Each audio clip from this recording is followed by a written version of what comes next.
only acceptable Jamaican porridge is a peanut porridge. Like growing up, I hated the texture of porridge and I still do. But peanut porridge for some reason has me in a chokehold. So let's make it together. We're going to start by just blending up our raw peanuts along with our rolled oats in some coconut milk and evaporated milk. I'll have all the ingredients and the full measurements in the description. So we're just going to add that all into our blender, blend that up. And once we have that to our liking, we're going to go ahead and just set that to the side. We're going to add our pot on, add some water in, and then we're going to add in some bay leaves along with a cinnamon stick. Cover that up and let that come to a boil.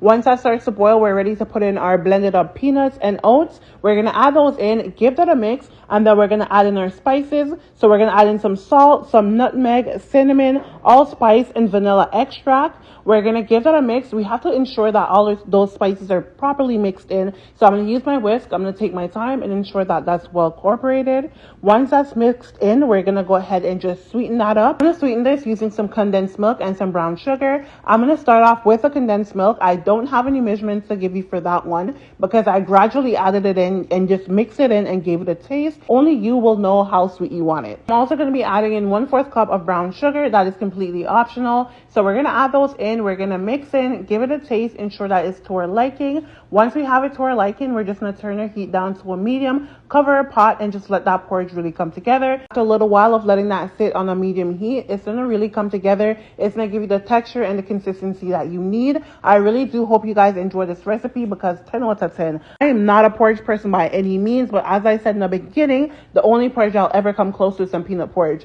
So trust and believe I know what it's supposed to taste like. And again, 10 out of 10. Hope you guys will follow me for more recipes like this.